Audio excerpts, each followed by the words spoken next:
So, and the subject of this talk is the application of statistical tests for estimation of so,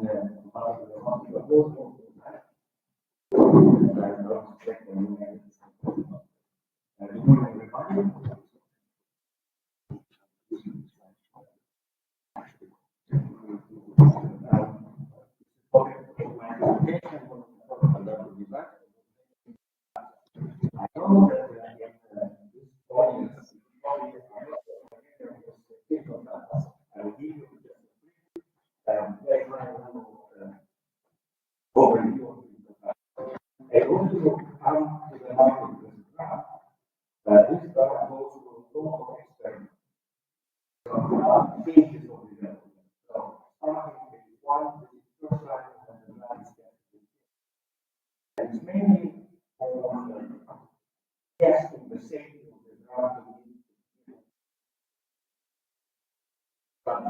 and usually it's a small, probably 24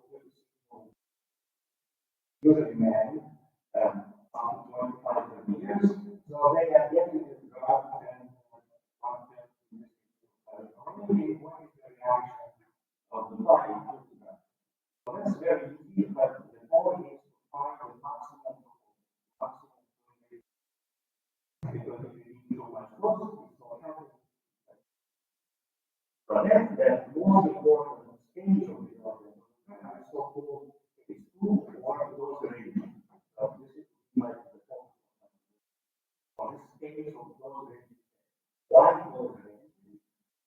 You evaluate for the years that the full dose is acceptable for the year. But the right dose, the right ratio, should be a little bit more precise. So that means that now you have a range from dose 0, which is a needle, which looks similarly to all other doses, but doesn't have anything in it. And then it's part of that comparable of the other doses. And then you have a range of possible doses after the maximum dose that you have already one. And then the whole space of this kind of dose range is usually now in hundreds of patients. Now these are patients with disease, and the goal is to find the dose which is efficient, not for the range, but is kind of treating the patient. If you give too high, it might be that some of the patients are more fragile than more needles, and they may even take it. So you have to find what is the optimal dose in that range that would be then in phase 3, the final stage of drug development, would be now tested in thousands of patients. So those are mega clinical trials where you usually use just randomized patients or you use a selected dose from phase 2 study and the placebo. And in order to get on the market, you need to show that that dose is providing to the patient, gaining on efficacy and is safe. So the focus of the patient in this phase 2 study, those many studies. So this is a brief outline of the presentation. I will give you more details about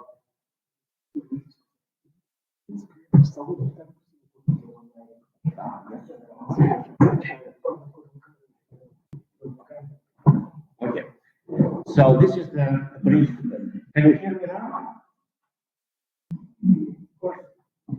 it online. Okay, those ranging studies, experimental design, generalization, and then some conclusions. So what is this those ranging studies? Now, in a more kind of mathematical language, this is a discipline, kind of a big science, requiring clear articulation and quantification of this whole target product profile. I didn't mention, but we are developing drugs to be competitive on the market. So when you start developing the drug, you need to have where you want to get.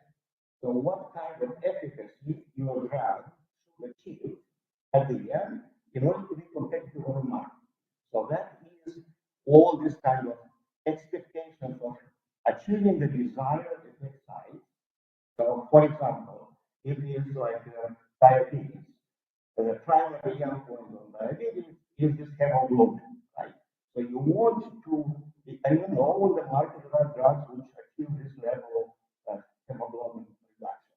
So you can plan to develop a drug which is better than that, because if it will be exactly the same, first of all, regulators will not approve it, but otherwise you need to build the market. So you see, financial and everything else is in the mix. The minimum acceptable effect size, so that means if the drug will be during your development, you feel what the probability that you will not get that one, even lower than this, you stop development. You don't need to spend more money in developing this drug because you will not be successful later, right? And the maximum tolerability, the rate of adverse events. Usually, if patients are sick, they will have adverse events, some reactions, maybe reactions to your drug, but maybe due to disease and interactions with the drug. So, second one is in this structure, what is the probability of achieving the above target? So, it's a probabilistic setup of the problem. And if the drug is effective during the development, let's say, what are the correctors to be taken to the stage 3, like I mentioned, right? And the level of confidence required in the information in order to support the decision. Statistically, the level of evidence for confidence is the evaluation of confidence interval.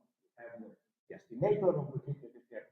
You have to come up with a confidence interval, and usually you need to say experiment is good if that confidence interval has good length, very wide. And then, of course, efficient design to answer this question, making the right decision at the right time in the most efficient way. So that's the objective of this study. And here are some of the more precise objectives. First one is when after we do this proof of concept study, we need a phase 1 study, we need to evaluate so-called proof of concept. Proof of concept means if I increase the dose, I would expect that the effect should be better. Right? But of course, after a while, if you increase too much, then you will shift that boundary for safety. So you cannot go up as much as possible. So, but you need to show that there is this pair. That's the most simple question to be answered during this phase 2 study. So 10 means you have a 10 test. And imagine a linear regression on the horizontal is the dose, on the vertical is the response. You need to see a kind of a growing curve on your dose response. That is very simple to achieve. But then, even if you prove that proof of concept, you need to show that in that range, there is a dose which satisfies the minimum clinical effect that I mentioned. And then more complicated problem is selecting now the dose after you did the experiment. What should be the dose to go in the phase 3 study? And of course, estimating the entire dose response, because you can imagine this is a function, right? A function response or the mean response sometimes is a function of the dose. So to estimate the entire curve, and that is another interesting statistical problem. So these are kind of all together describe what are the objectives, what we need to do from these studies. And the most appropriate mathematical toolbox in order to achieve this is design of experiment. again, this is a discipline in statistics called design of experiments. So for the target dose, there are different definitions for target dose. I will skip this one, and I will come later about target dose. This is about optimal design of experiment. The optimal design of experiment provides a powerful framework to formulate the objectives of those ranging studies. Why? Because usually assume that we have a flexible model, and I will have a plot showing you this type of flexible model that kind of tries to keep up the relationship. And when you will do the experiment, when you have the patients randomized to different doses and see their response, you will try to estimate this response. And to find the solution, in this case, is the design. What is design in this experiment? Design is what doses in that range should I select, be evaluated, how sparse they are in the range from the placebo to the maximum tolerated dose from phase 1. How many subjects should I put on each of the doses? Usually it's not a number of subjects, but proportion of the subjects. So this kind of a two-dimensional vector, doses and the proportion of patients to the dose is the design. So as a designer of a clinical trial, I have a choice to pick this. And of course, in the optimal design of the experiment framework, my problem becomes find the optimal design. What is optimal? Optimal here might be because we are in the business of estimating parameters of a known function, which is a dose response function. I can formulate that the good design should minimize the ellipsoid of estimation, of parameter estimation. So let's say if you are on the one parameter is one dimensional, that means that is the confidence interval. Two dimensional is the ellipse of the parameters. Two parameters of the ellipse, I want to minimize the area of the ellipse. In the more dimensional space is ellipsoid of the concentration. So, and this is in the literature of optimal design, is called D optimal design. D stands for determinant of the variance covariance matrix.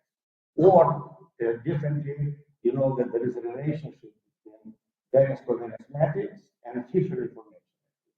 So this is the determinant of the Fisher information. Roughly speaking, you maximize the information that you want to extract. That would be the best design. How to construct the design, and then that becomes the problem of the design of experiment. There is another type of design where it's called C optimal design. So it's not now estimating the parameter of the entire dose response, but I have that target dose. It was a slide that I flipped over. Target dose might be give me the dose or estimate the dose which effect separates from placebo by a given delta. So you remember when I said the objective of the market, you need to say by how much should I differentiate from the market. So that will give me that value that I need to guarantee that when I will get in phase 3, I will be able to establish that my drug is better than that one. So now on the x-axis, that is a dose, right? But that dose, of course, is a function of the parameters of the curve. It's an inverse, right? I look, delta is on the y-axis. For the curve, I find what is the dose. But of course, now the problem becomes, what is the best design to estimate that dose?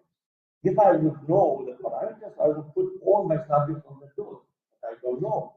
So I have to spread out my patients on the doses, nearby perhaps, such that my design will estimate with the highest precision that dose. That is called C optimal design.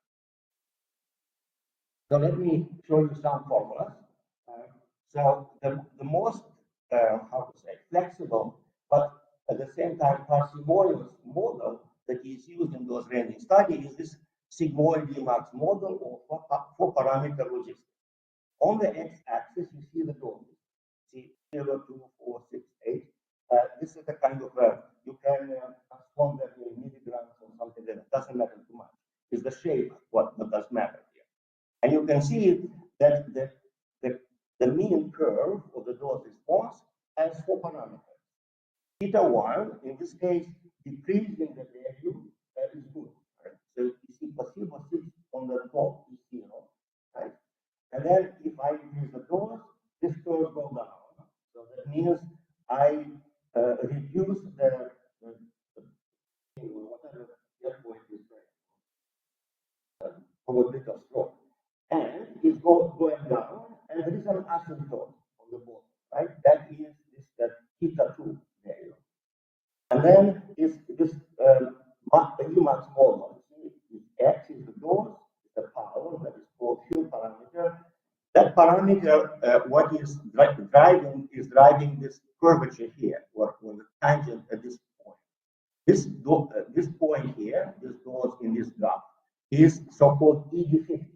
The dose that achieves 50% reduction from placebo to the maximum. And you can see that the model is very, very rich, because indeed, on this plot, I have fixed theta 1 is 0. I fixed theta 2 is minus 1.6. It's the real trial disadvantage. We plot it like that. And then the theta 3, which is ED50, sits at 0.4.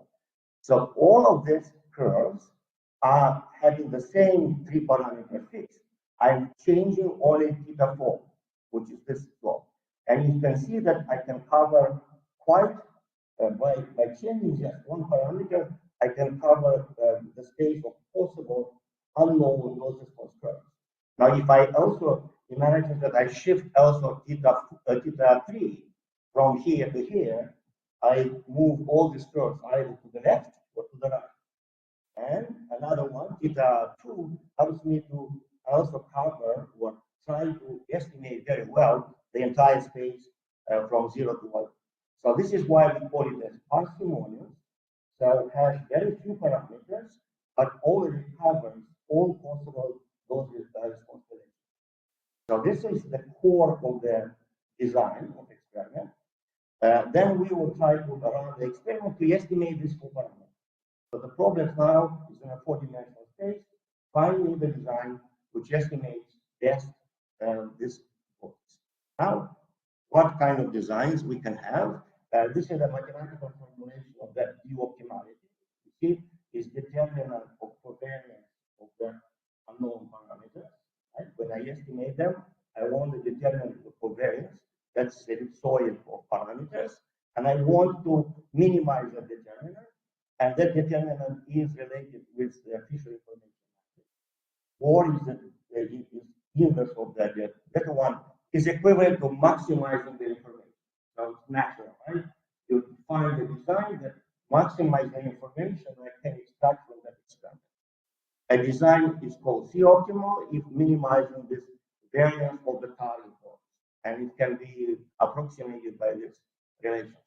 Okay, so Fisher information matrix is a well-known object in statistics, and I think that that's sufficient for this introduction. So here are examples. You can imagine that I have possible 9 doses. So 0 is 1 and then 8 doses. So they're equally spaced in this illustration, but of course they can be. These are the doses that I can experiment in my design. There are combinatorial problems here, how many pills to generate in order to take so many combinations, but I don't want to go on those problems. I'm focusing on optimality of the design. But imagine that somebody from the pharmacy or for manufacturing gave me this possible 8 doses that I can experiment in this phase 2 study. The traditional ANOVA design is equal allocation of patients to all these, let's say, only 5 doses I want. Because if I spread them out very tiny to 9 doses, maybe I will learn very little for each dose. So this is a traditional kind of, for many, many years, it was used in the industry to do this type of experiment. So I put 20% of my subjects to each of these 5 doses. Now, if I look at the optimal design for this type of curve, right, what will be the optimal design? It's far from this one. But in the optimal design, I allow any doses from mine. So it will not put any patients on this and this, not here and here, but we'll use this like doses here. And you can imagine why the design is going on. You need to learn about the curvature in this region, curvature in this region. You need to know what is the theta 1, which is placebo rate, and you need to know what is theta 2, which is the maximum. So you can guess this is a good, should be a good design. And it is analytically proven to be the optimal design in this. On this curve, those response I put on red dot, and that is to tell you what is my target dose. And there are, I mentioned 2 target doses. This is the dose called minimum effective dose. Is the dose which separates from the placebo by 1.5. That is how it is. And it's that dose. If you ask me what would be then the design that you want to focus on it, to estimate is the highest precision that dose. Not what is the value there, but what is the dose which achieves that value. So it's a kind of linear story. The design looks different, right? You see, it puts a lot of subjects here on the placebo and then next to placebo, and then on that dose, and then very few on another one. The same dose can be another type. It's called the dose which achieves 90% of the maximum effect. And I intentionally put them to be exactly the same. But the dose which achieves 90% of the maximum effect should now learn what is the maximum effect to evaluate what is 90% of that. It's not so much interested in what is going on beginning of the dose, and you can see that that will be in the design. It will put still majority of the subjects, 40% of the subjects on this dose, but will put also about 30% of the dose. Okay, but everything looks good because I'm telling you, if this is the dose response, this is the optimal design. But I don't know the dose response. So solution is you need to find different other versions of solving this problem. First of all, I said on the third slide that objective of those training studies are not so simplistic mathematically. It's a multitude of those. So it's not that I'm only interested in estimating the dose, the target dose. I'm estimating the entire dose response. So here comes now a bit more complex theory of experimental design, and they are called. So here I have the optimal design. Just a reminder what is there, and median optimal design. Right. So one notion of dealing with this multi-criteria optimization problem is so-called augmented design. Augmented design is try to first, in the first proportional study that you bring in the experiment, to estimate the dose response. So roughly speaking, I will try to apply the optimal design. And I spend, let's say, 50% of my resources that I have, resources in this case, how many patients I have. And after that, having a rough estimation of those response, I want the second part of the study to focus my resources to learn about the target dose. So this is an illustration. If I do the optimal design at the beginning, this is how I will allocate my patients, right, in this proportion. But then I already have some information. At the end, I will pull the data together from all the subjects. What should be this so-called augmented design? And this is the augmented design. It's telling me if now you adding another 50% of your subjects to what you already have, in order to also be able to estimate with good precision, high precision, minimum effective dose, the remainder you have to put on these 2 doses. And at the end, if I run this 2-stage design, I will end up with this design.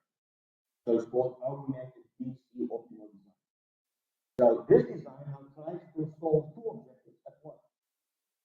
Allocate the subjects so that I will be able to estimate the entire dose response, but also have good proportion of subjects which will be tested on this dose, and that dose will be probably the dose that I will recommend in phase 3 study.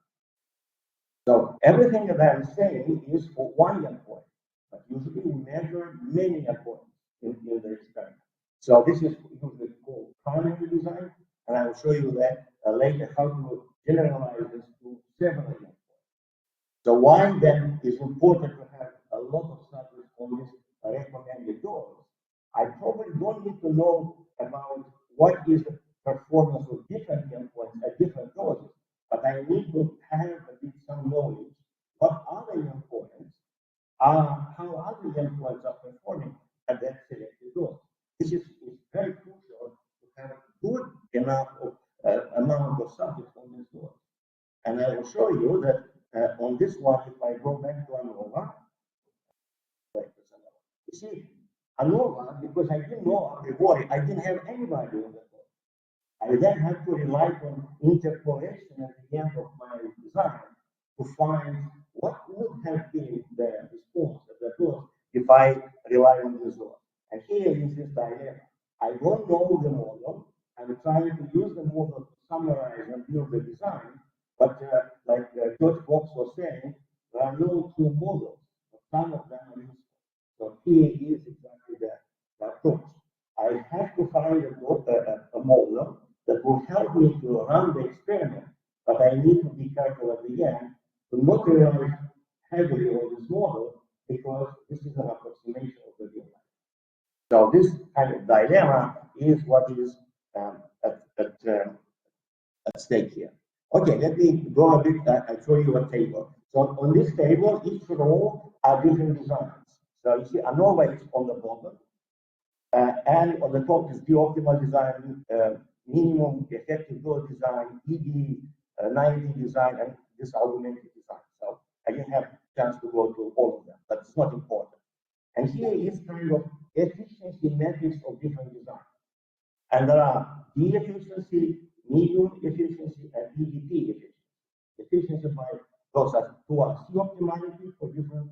You remember I showed you two goals, and that one is for one means that for each of the efficiency, I know what is the optimal design. For D optimal efficiency is one, but if I apply minimum effective dose optimal design, the D efficiency is only 0.16, and you go down and you lose efficiency.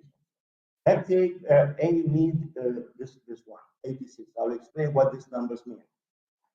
If I would apply that design, and I'm interested in efficiency of D optimality, which is how good are you estimating the entire parameters, the entire space of parameters, efficiency is 86. Means in order for me to recover that information, I need 14 more percent of my subject to recover from that.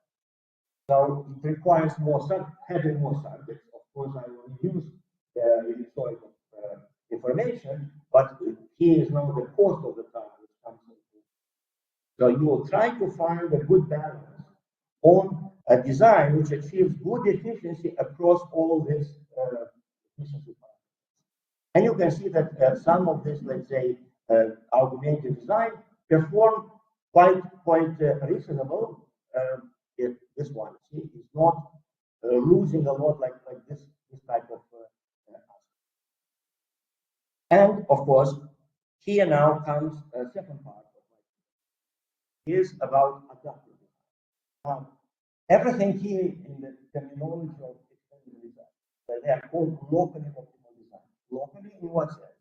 You tell me what is the dose response, and I will tell you what is the optimal design to estimate the parameters. Conundrum, right?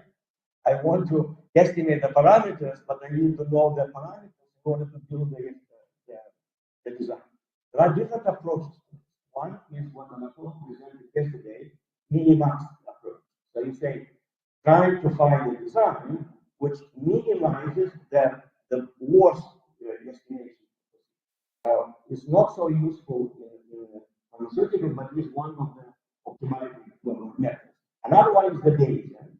Bayesian means for the parameters, you come up with some priors, and then you use the data with the priors in order to generate the posterior, and then you build the design based on the posterior. It's also not very frequent in regulatory environment because FDA will say, you come with your prior, but I don't believe your prior. So you have to then do a lot of synthesis. And what is now most popular is so-called adaptive. What is adaptive design? So adaptive means let's start the experiment believing that you know what is the model. So you take, let's say, a fraction, 1/4, maybe even 1/8 of the total number of studies that you will experiment, and try to find the optimal design for that model that you studied. Your guess, right? And you allocate patients according to the design. You collect the data, estimate the parameters, and now you have indeed what are the value of the parameters of the model. In my simulated model, I have now 4 variable parameters. From that point, I said, for next stage, next 1/8 of the patient, I will allocate believing that that is the true model, right? So now I build the second stage design, and I allocate the patients in the second stage according to that other design. But next time I need to think that now I have patients on the first stage, on the second stage, I combine them together. I use that to estimate the parameters, and at the third stage, I do again. So this is like both sequential or adaptive design of experiments where you create this like in stages, enrollment, evaluation, estimation, design, and fitting to the next one. Okay, so that is all general information about this deal of adaptive design of those learning studies. Okay, so HA here is health authority. So in order for a drug to get approved, you need to go to this country health authority. In the US, it's called Food and Drug Administration, FDA. In Europe, it's called EMA. In Japan, it's called PMDA, and so on. So you can see here, I have some extracts that recently they encouraged the pharmaceutical industry to move away from this ANOVA, very fixed type of design that are not efficient.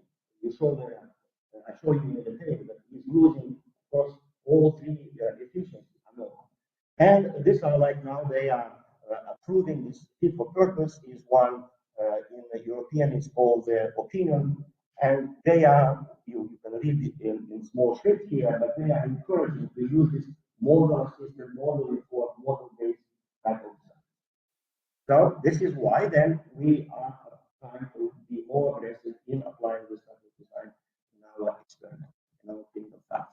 Now that was for, like I said, one primary endpoint, right? And it's continuous. But of course, we measure some other situations. When you can measure, let's say, binary endpoint, response, yes, no, toxicity, yes, no. So a patient gives you just this binary response. So this is an example that we model for two binary endpoints. One is for efficacy, one is for safety. The trial was for developing a drug for stroke.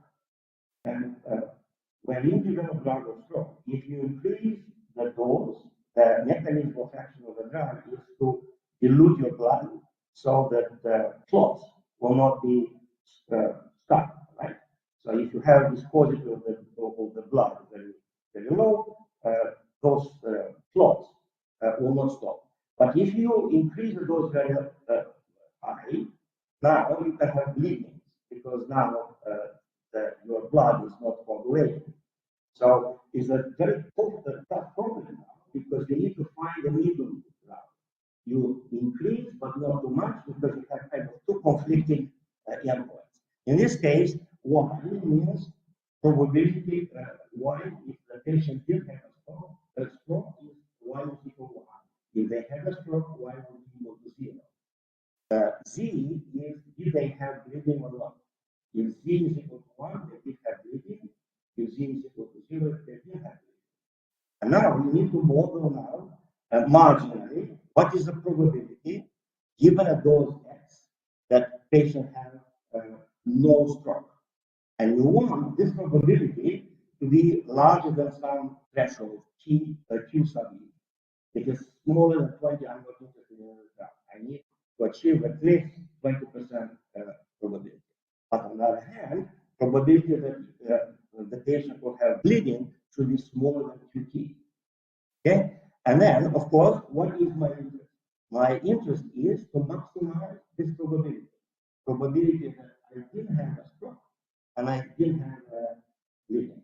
But you always see it's a two-dimensional problem, and you need to come up with a covariant bivariate models. And here, in this papers, we look at Gondor model, Fox model, Probst model.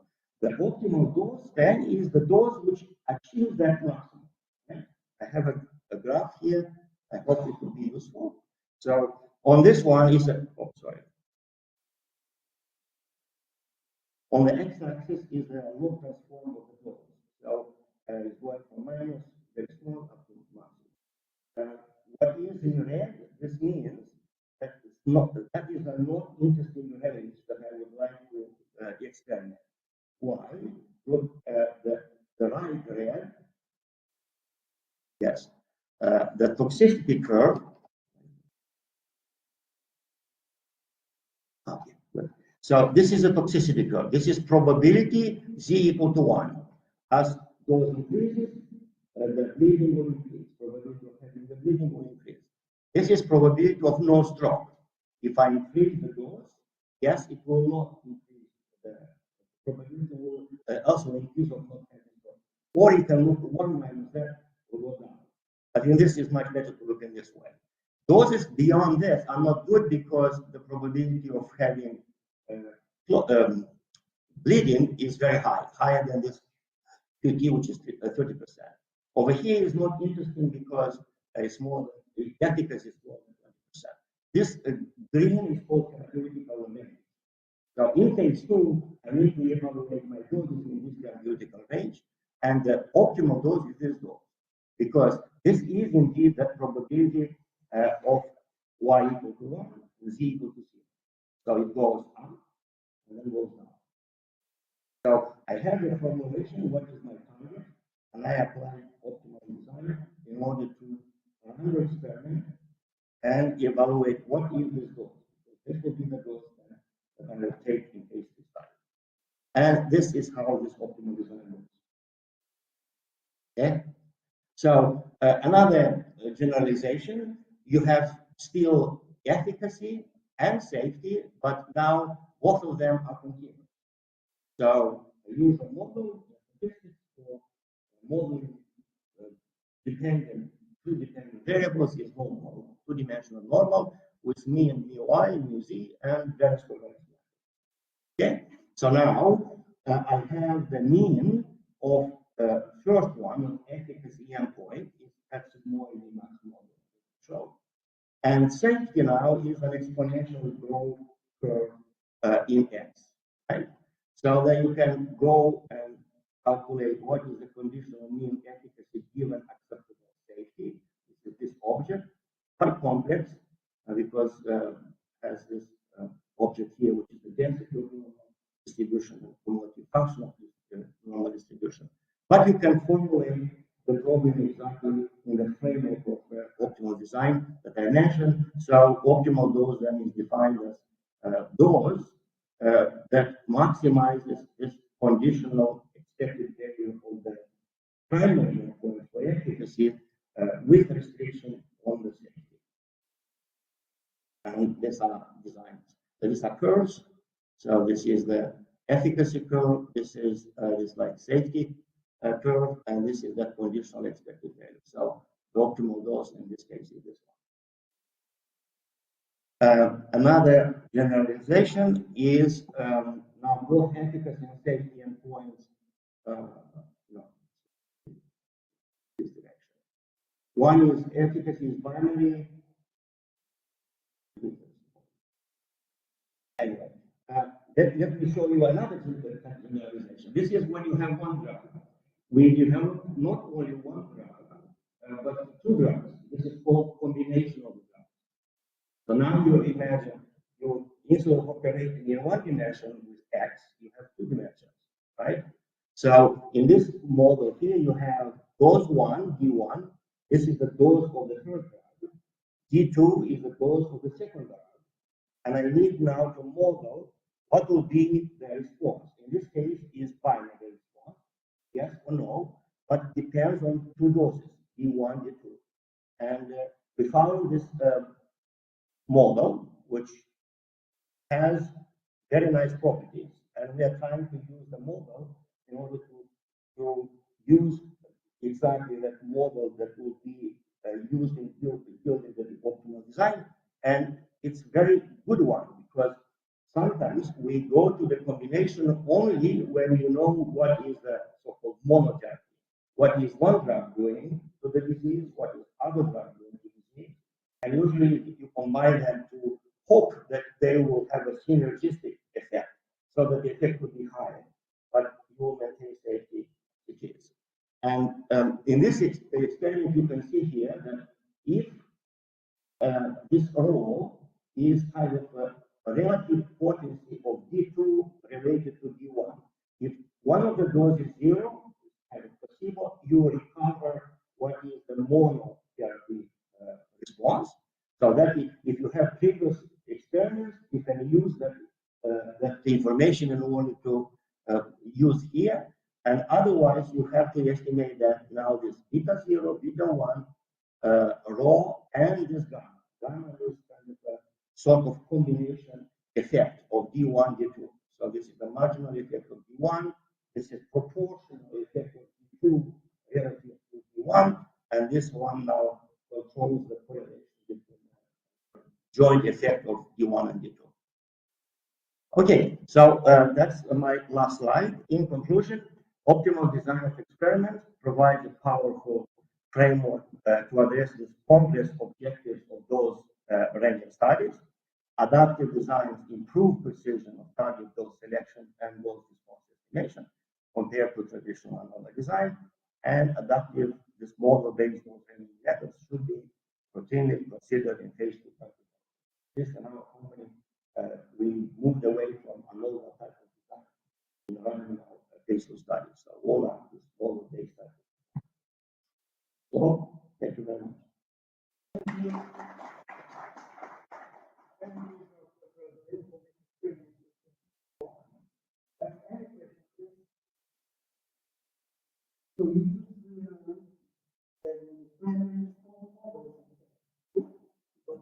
Not quite.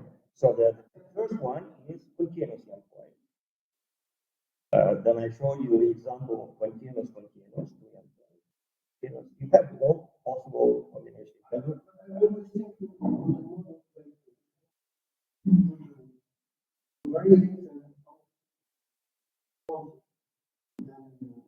But in this case, the main position is the dose. The response is a function of baseline characteristics. You can put baseline characteristics, but then of the dose. Because that's what you're trying to estimate the relationship between dose and response. First example was one dimensional. Then I show you two dimensional, and then I show you not only one drug, but two drugs.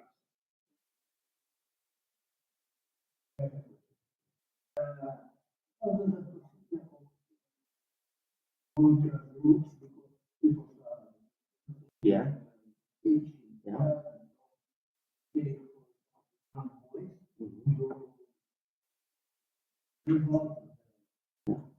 So the phase 1 exactly.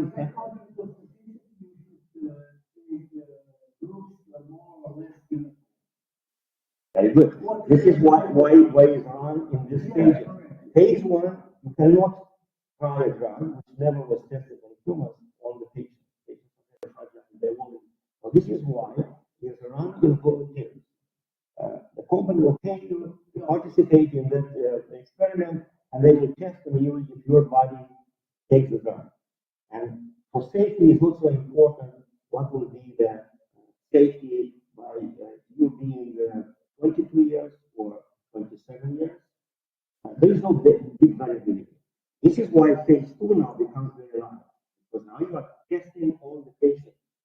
And yes, even for the same dose, not all the patients will respond equally, right? But you have an average dose response. I did mention about now new kind of field is called precision medicine, where now you are developing drugs not only for entire population, but for subset of population. That's so-called biomarkers. You look at the baseline, you have some genetic characteristics, and because you have these genetic characteristics, characteristics, you probably are more prone to respond to this type of but not to those type of. So that's an screening experiment comes at the beginning. So long story short is, again, this is why in phase 3 I said you run thousands of patients because they need to have blacks, you have to have a gender diversification, you have to have yes, gender, so on. Maybe a stage of disease. If you are in cardiovascular, there are four categories of cardiovascular disease. Hopefully, those people. Patience means you have the disease. Volunteers means you don't have disease. You are healthy male. No, you run on the hospital. The hospital, the investigator of the hospital, sign a contract with the company, and they provide the patient, all the patients and people, clinical trial. And they collect the data, and then the data is collected at the center and analyzed.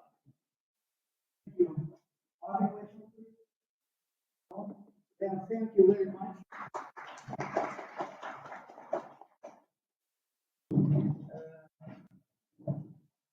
The next talk, Dr. Jon Brahman, and the talk is related to large deviations in the problem. Very important problem. When we deal with the traumatic process, we are very interested in large deviations. In reality, such a process can describe some real process. For example, we are very interested in with what is the probability of reaching the example, the most recent one is now the Newton, which is now destroyed for this is an example of large deviation. So this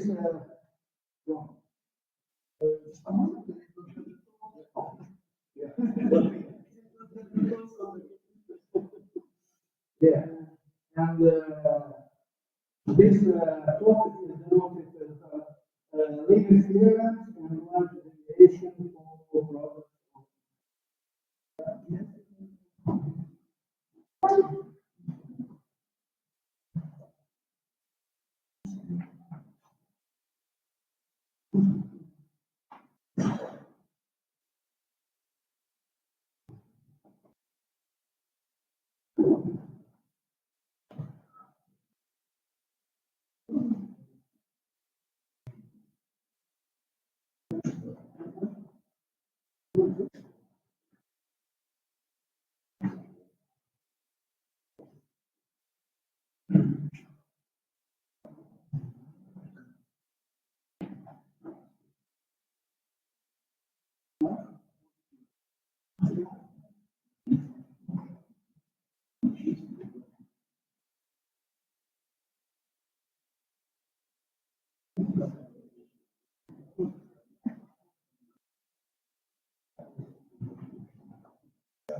I speak loudly, no problem. Okay, then I would like to thank for inviting me to this talk. Institute. So I will talk about the problems of mathematics, and this will be all based on some work with some projects which are listed here. Okay, we can go to the next slide, please. Okay, to the next one. Yeah, the microphone is here. Can you? There are people online which and, okay, this is the proof of the audience. But I don't want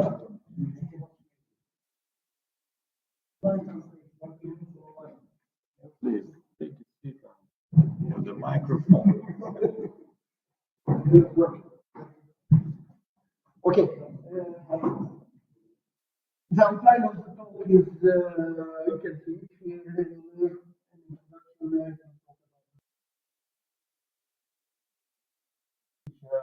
results, and then just more question representation for this product,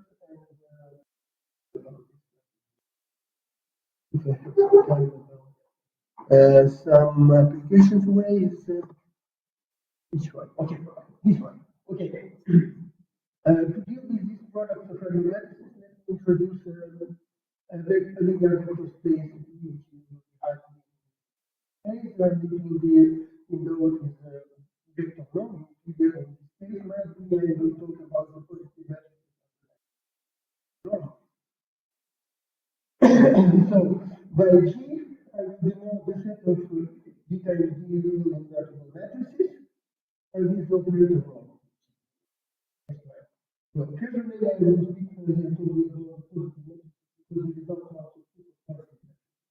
so, okay, finally, let G1, G2, and so on be equal to this kind of random, I mean, this random variable, they call it probability random variable.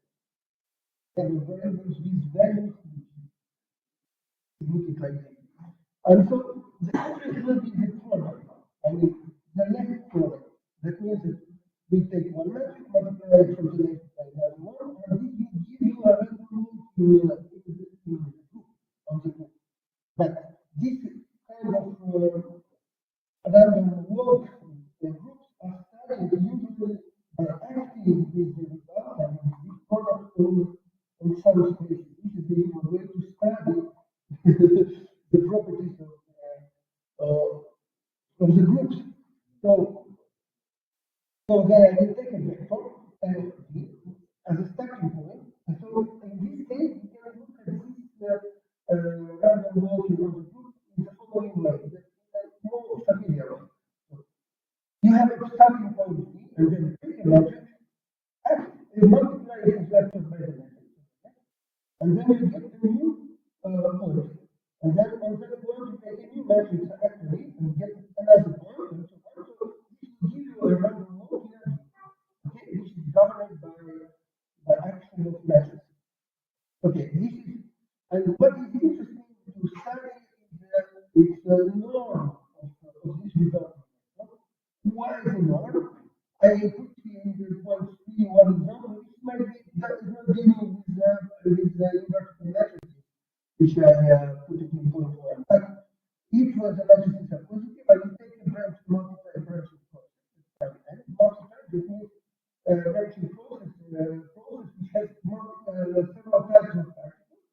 And then it's an initial part. What particle at the initial point, 0, and then it multiplies it types of particles. And so on and so on. And to describe the total population of such a type multiplied branch, random process, the norm is appropriate. So this is why I want to like to study the norm. It's not so direct that you can count the number of particles by the product. but there is a mapping layer which can use it to make an application. It can be used to describe the population. And if you, I will study also what I call the coefficient. Coefficient is the what is written on the last line here. This is the coefficient of the so,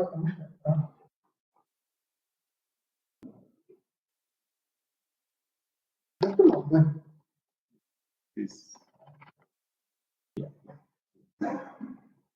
okay, this one. So the coefficient that will be obtained as we take functional on the way, on element on the dual space and from the left to you take the scalar code. Okay, these kinds of things will be of interest in our study. Why? The next one. Okay, I will start with some elementary results for products of random matrices. And there are a lot of results for products of random matrices, like numbers, and which were proven a long time ago by Kessian, Fürstenberg, Page, Voltaire, etc. Some eminent Fürstenberg and Kessian. They established first the law of large numbers for the product of argument, for the law, for the operator law of the product, one of the analog gamma here is a constant, which is called the analog response, and which plays an important role in the following, and it's in fact the analog of the mean in the case of sums of independent random variables, if you want to compare. So you see, for the long large numbers, you don't need much conditions. You need only a condition on for the norm of V1. It's important because the other kinds of results requires much more conditions. For instance, when you study the vector norm in this line, so we need more conditions on the matrices, and I will give them just on the next page what kind of conditions we need to prove long large number for central limit theorem for this kind of products of random matrices. But I would be interested to look at the scalar product because it gives you new results. Okay, and let's see what are the conditions that we use. We will use all over this talk. This is one of them is called the strong irreducibility. Means to avoid the some pathological situations except from the matrix. What is that product? Imagine that you have a matrix and then it acts on the space V in the following way. It takes a subspace of the space and up to the V of the linear space and then transform it into the same subspace, proper subspace. And that means it's not an interesting situation, but we want to avoid it. So it may happen that one space, one subspace, proper subspace, is transformed into another proper subspace. This is also not interesting. You see, and vice versa. So to avoid this is a condition strong irreducibility. This invariant is respect to the matrix. And not with respect to only one matrix, but it should not happen for all matrices which are in or at least for one matrix which is in the form of the measure mu. The measure mu, what is mu? Mu is the law of the random matrix. I took on the previous slide, I took a sequence of random matrices which have the same law mu.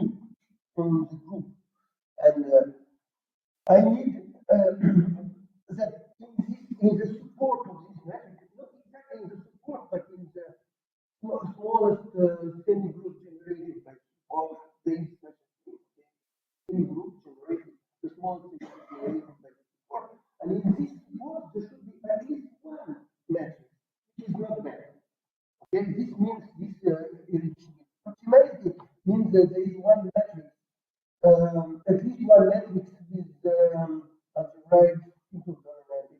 That means an eigenvalue is multiplied to one, and all other eigenvalues have modulus strictly less than the modulus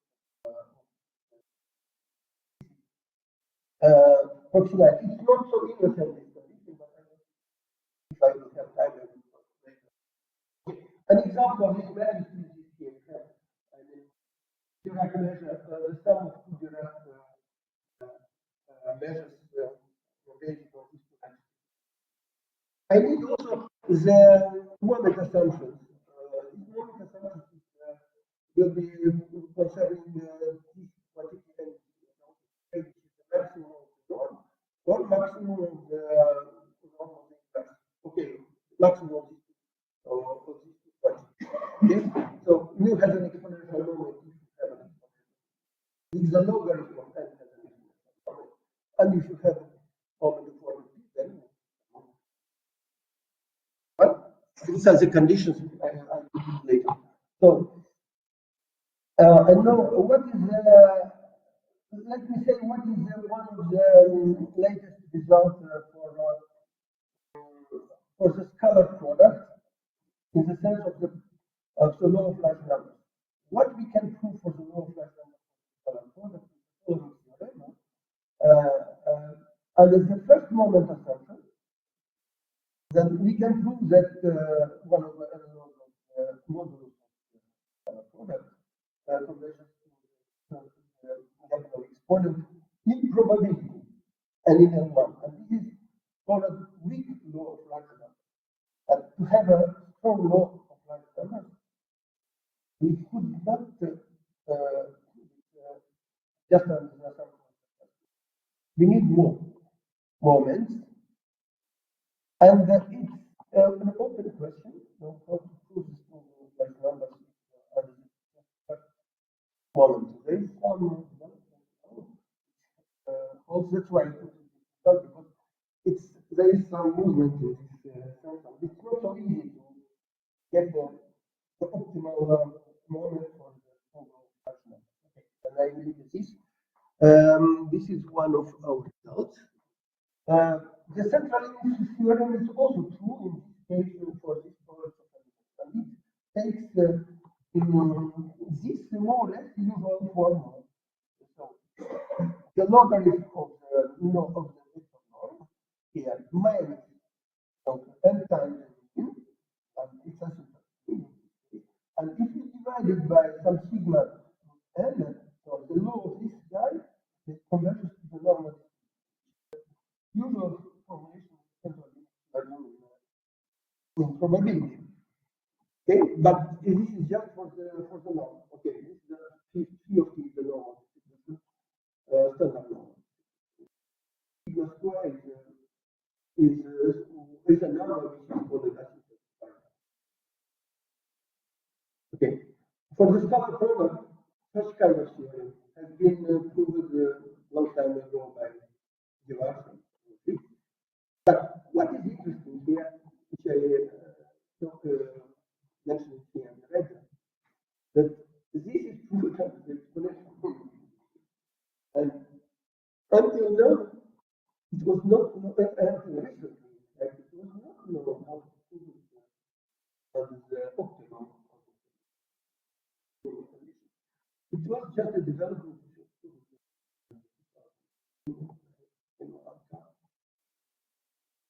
So there are some questions which are still open, and despite the fact that there are a lot of work which was done. Okay, what are other statements which might be of interest in concerning the product? One of them, of course, is what is the rate of conversion? This is called the okay, or even better, F6 extensions mean that you have an extension more terms instead of the rate of conversion. I will give one example. Okay, so this is one of the interesting question, and it is not solved for the problem. That's a result, but not definitive. I will show you something interesting. So the rate of conversion is the local, the low flash numbers. The rate of conversion is local. This is called large deviation. You can see it very simply because this is a low flash number. This converges to number. The difference we would like to appreciate what is the difference. And this difference, at this probability, you can rewrite it in a form of more convenient or more familiar for large deviation. So it's like this is the number is larger than number times n. And this is Buttermilk type for large deviation. So until recently, so there was no result. We were the first to discover. So there is, if this A is not a constant but decreases to zero, this is called moderate extension. But it's also a rate of conversion to the local limit, but it concerns a little bit the different system. And if you want to put these two together, there is no formula. You can, even for the independent random variables, there is no way to put this large deviation Buttermilk type and Kramer type large deviations.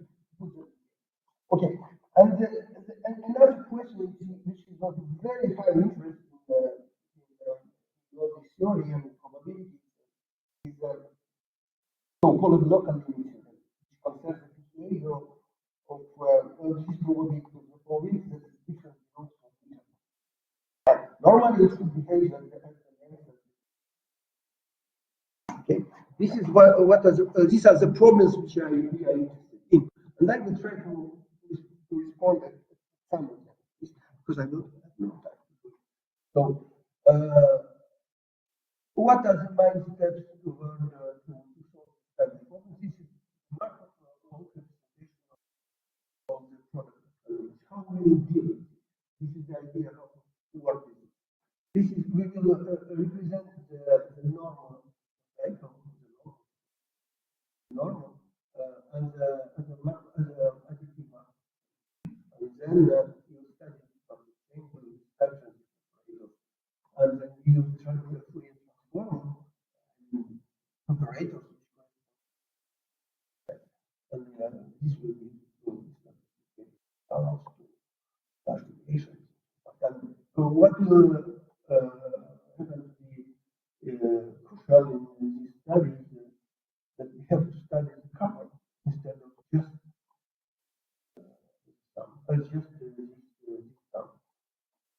this is the point. Okay, the Markov chain, the Markov walk representation comes from a very simple transformation. If you look at the logarithm of the product, then you can just multiply and divide by the norm of the norm of the product starting from n-1, and then you will get this decomposition. Okay? And then if you iterate it many times, you get a sum where the matrix G is multiplied by this ratio. This ratio is nothing else but the unit. It's a direction. In fact, so, and because of the modulus, in fact, you can ignore the orientation, and then you can just look at the direction. And see, this is what happens, in fact. So, if you want to study a product and the normal product, then you have to use a function which is called a cocycle, and which has this property. The cocycle property is this one, the first one. And then the norm, the norm is written as the sum of some cocycles where the function G, matrix G is multiplied by the direction. And this direction they thought to be very, very important. Why? I give a small example. Imagine for a moment that the multiplication of G on T does not depend on the direction. Then this is just a sum of independent variables. So for which we know everything. And then that means that to study this product of elements, the important thing is to take into account the direction, contribute essentially to the behavior. And that's why, so to put it more formally, then to study this product of elements, I need to study the direction of the vector G. The direction of the vector G is what? G and V. So the direction of a vector is what?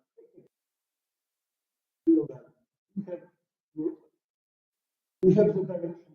This is the direction which corresponds to the vector V. Okay, and this all these directions in form what we okay, and so this Markov chain is described for the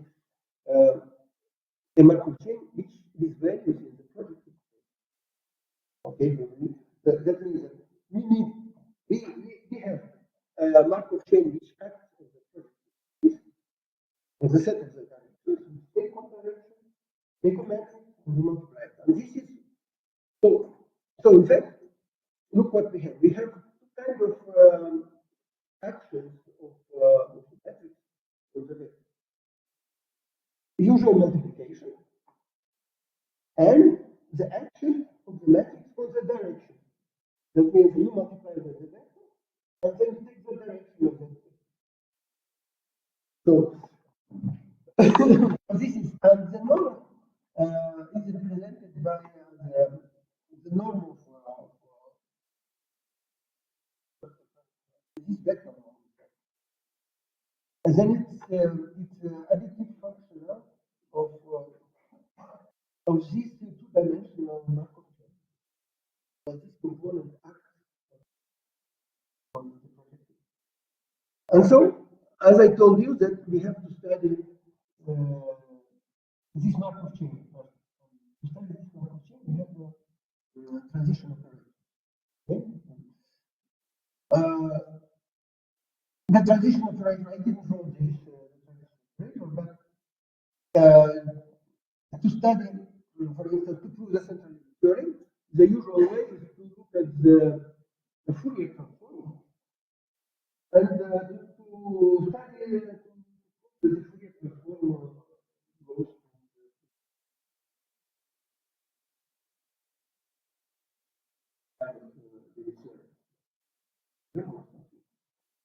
this is what happens. And instead of the Fourier transform, in the case of Markov chain, then we have an operator. So this transfer operator is in fact, it's here because f is real, it's a Laplace transform. So it's not the Laplace transform, but it's an operator. If p is 1, take the function, then it will become the Laplace transform. Otherwise, it becomes an operator. And this operator should be studied to see what happens. It's not a Markov operator, because, of course, if you put p equal 1, this operator will not be equal to 1. So in order to transform it into a Markov operator, so what we have to study the eigenvalues, the eigenfunctions, and maybe also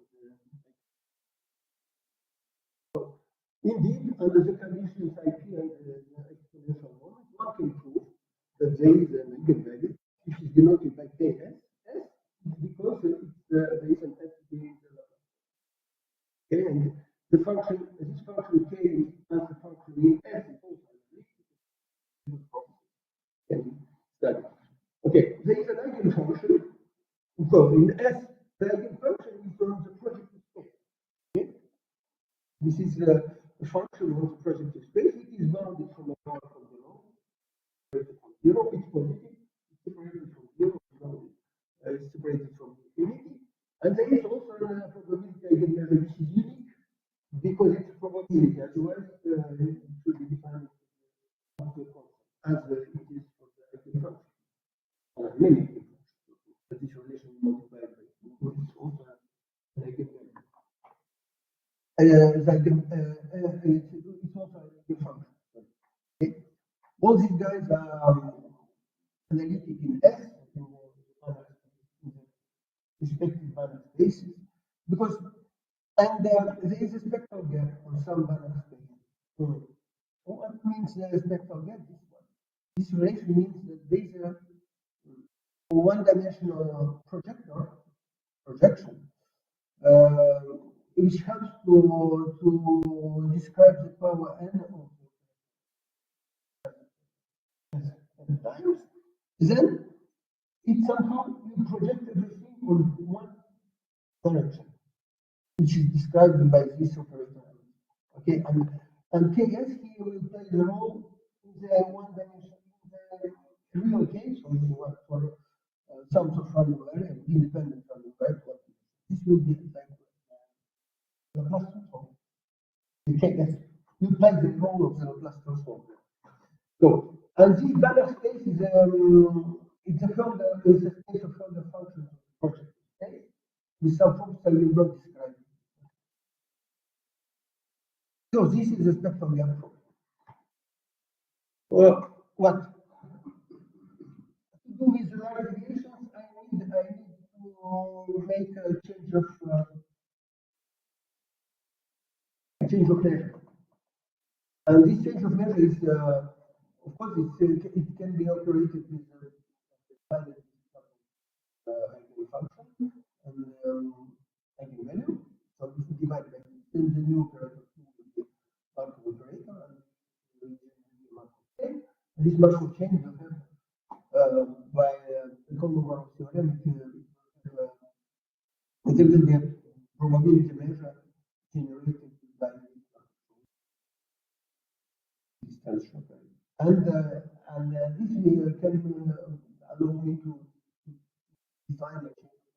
If I have any trajectory of the initial phase, then I can, and as the change of measure and the measure Q, I can, and there is a relation between this functional of the initial,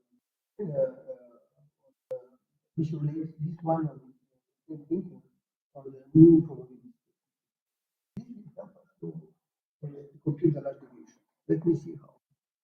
For instance, if I want to compute this large deviation, then what do we do? So it's like this. Okay? It's a probability is larger than the mean. But mean is definitely exponent in this case. So look what I can do here. I can change the measure. I go from I write this probability in terms of expectation of the indicator. But and then I change the measure. Use the form of the previous formula, and I add and subtract this time. So what I end up with is functional. It's like the expression in the central neutron. This L prime is nothing else. This L prime is what is the logarithm of eigenvalue Ks, and then Q and the S, because the constant S to perform the change of measure is just solution.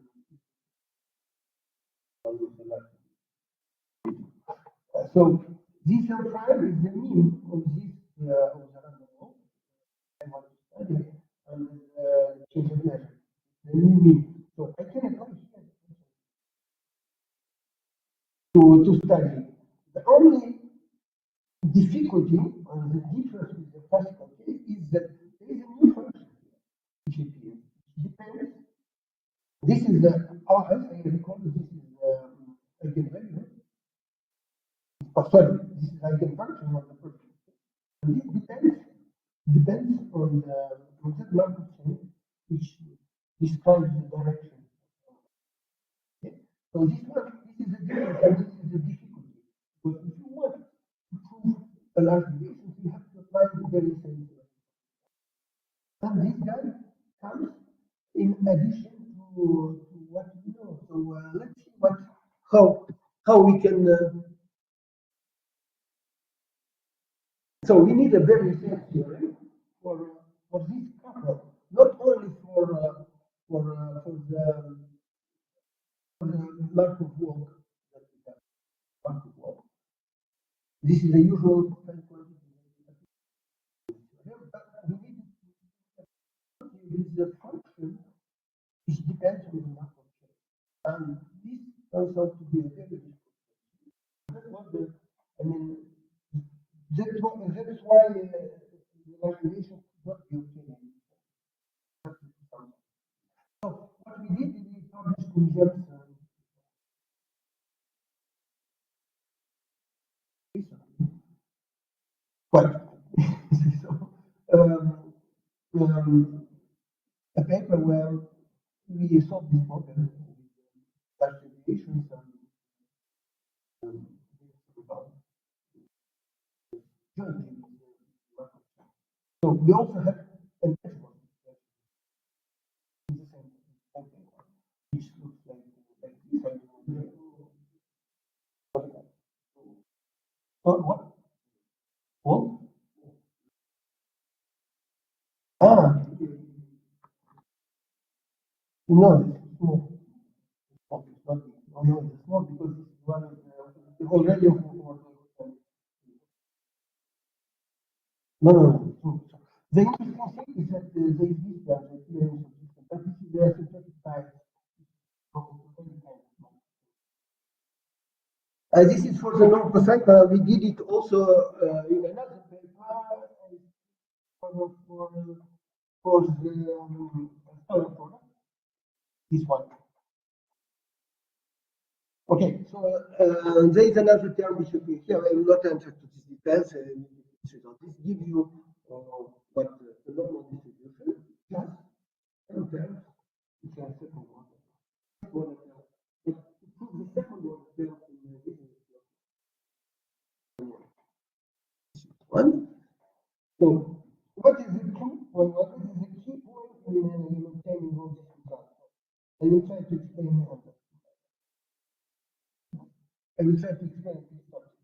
Look, what is the classical way, standard way to prove this adverse expression for various inbound? This is this basic inequality, which is called SAM smoothing inequality.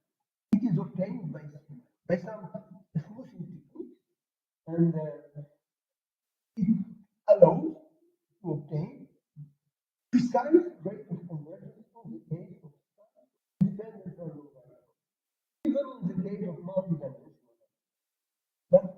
But in the case of Markov chain, it will not work. In our case, and in the case even of Markov chain, it will not work. Why it will not work? It's very easy to see why. There is a big problem when you want to apply it for choice for the Markov chain. Together with the Markov chain extend which is on the project. So let's see why. So by the spectral gap, so we have this relation. So this, I mean the decomposition into projector plus so when the target function is one, there is no target function. What happens? We can look at this difference, the Fourier transform the normal end of the quite interested in. So this ratio divided by t is important. It is divided by t. So and you see you have this operator, the remainder operator, 1 divided by t. Now let's look how it behaves in t. Yeah, in z, in t. Because z behaves a short term for 1. This is IT over 10. Okay? So look at this expression. So we look at the expression here, and we look at this first term. Usually in the independent case, it corresponds to the mean. at the center. So this is 0. So this term is not. And it is also not here because this L0 is L0 is 0. If the target function is 1. But if the target function is present, then this guy is not 0, it's not 0. And then this integral, because of this term divided by t for minus, becomes infinity. So we cannot obtain anything. So what we did, we used we had to use another kind of smoothing inequality to invent something new. And we did the look of this problem. And what we can do is to avoid passing to 0. This, we use a Cauchy theorem to make the integration of a complex controller, which is defined here. So the idea is here like this. The formula is more complicated in general, but if we are dealing only with y less than 0, so this difference for y less than 0, then we have an inequality like this from complex integral here, and the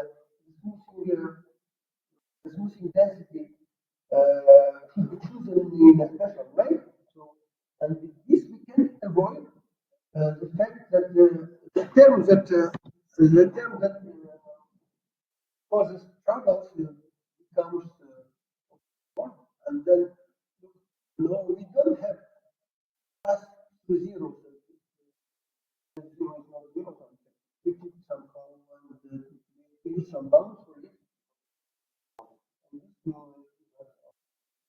helping us to solve the Bayesian bound, or the Bayesian bound is helpful for obtaining Charlotte type applications. And and the edge-bus extension is necessary to prove for large deviation expansion. So this is what we did. So there is a large deviation expansion cycle.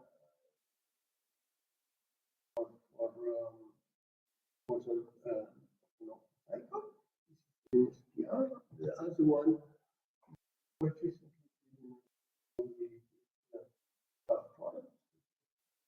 much more difficult problem. And it's expressed in terms of eigenfunctions of operator P and of dual operator P star. The operator P star has conjugate.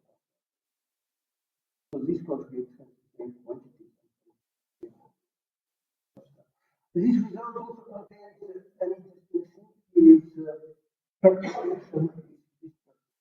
It's a perturbation which helps us to make some applications. So this is one, and the other kind of result is I told you it's local limit theorem.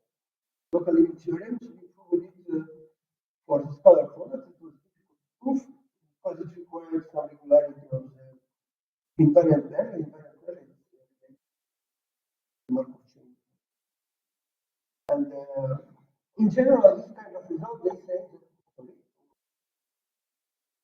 this kind of result, they say that this quantity belongs to the internal AB, and then it's proportional to the length of it. So we had some kind of extensions of this kind of result.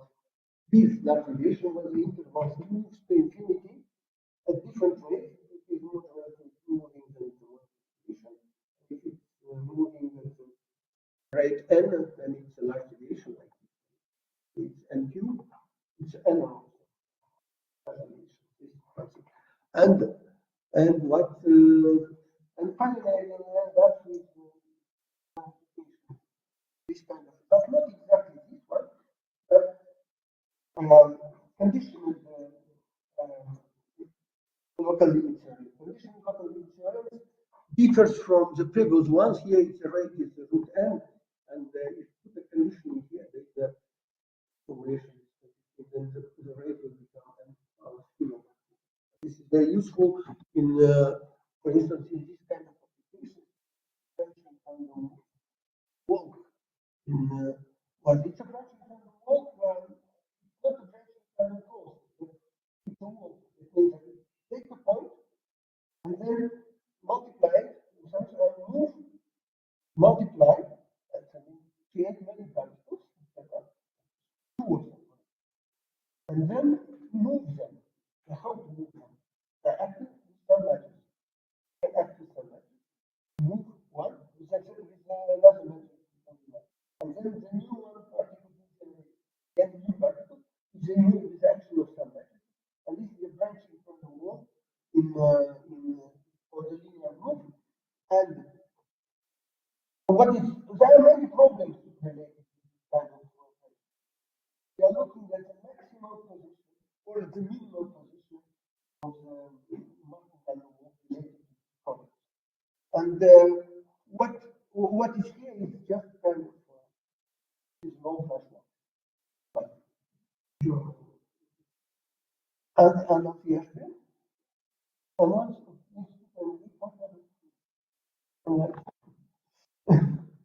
well, this is quite fascinating. We have another one, of course, which why is it moving? I didn't want to move. Okay, this is a kind of low threshold. It corresponds, this is not correspond. And there are, of course, some other more fine results corresponds to central limit theorem or to issues, but they're not yet. So this is in progress. So what? There are many, many open problems related to this kind of thing. But okay. So there is a bound. It's not established. I didn't mention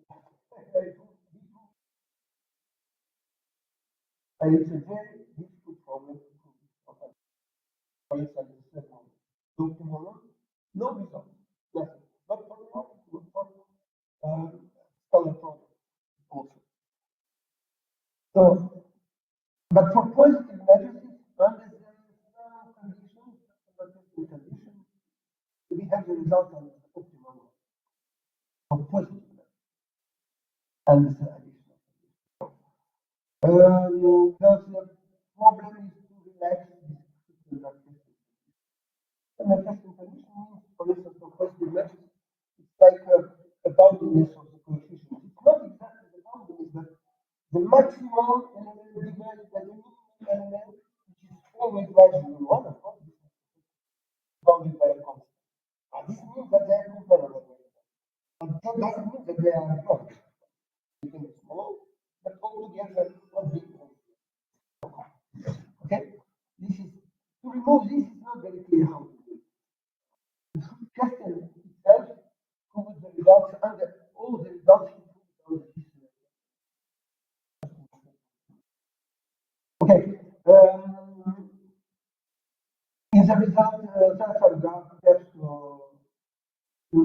complete in this result. For instance, this problem is not solved and nobody knows how to do it.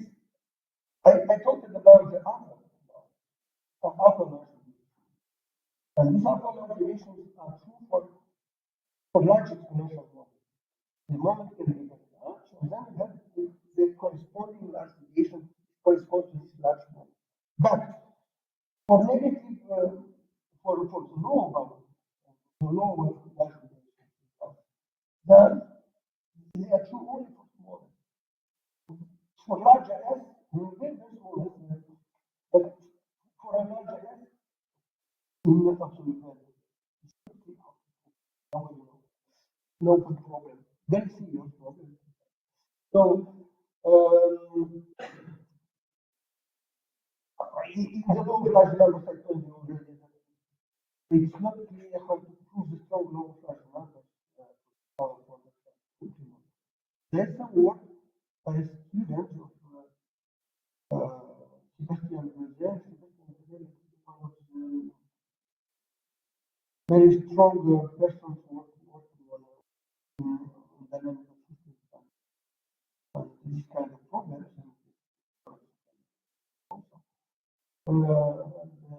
They have some progress.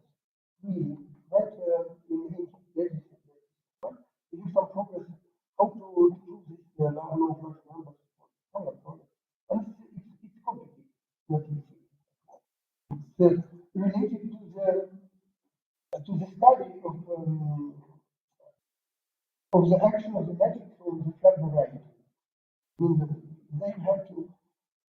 They have to study the difference, how behaves the lap between the gap between the first eigenvalue and the second one.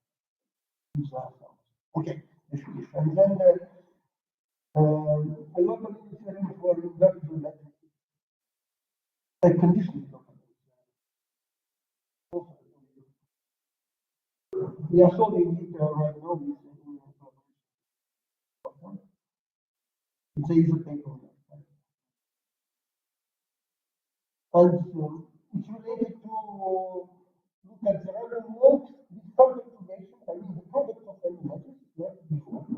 But with some perturbation, which are depending on the future observation. So, doing this is equivalent to studying this condition. This is what we found. So, big one.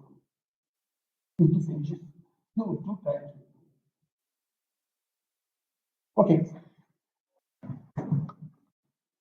Thank you for your attention. Yes, you.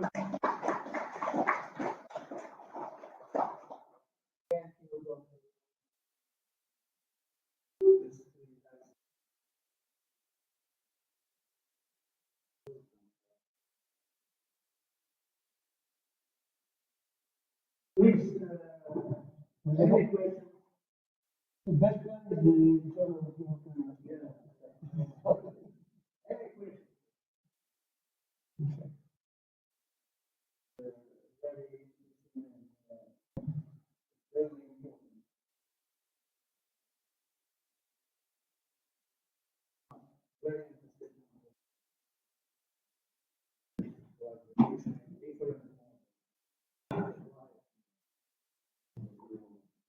But something I think is that your model that you are studying is also can be elected to be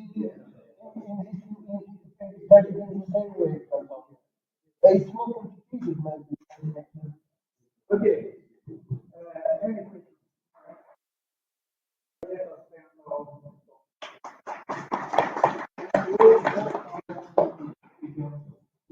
Thank you. But because what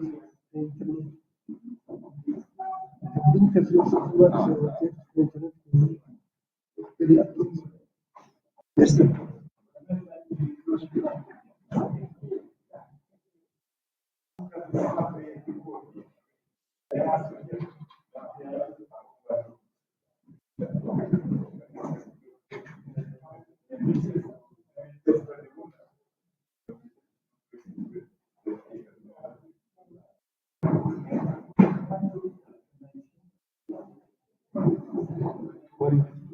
Еще есть какие-то? Все.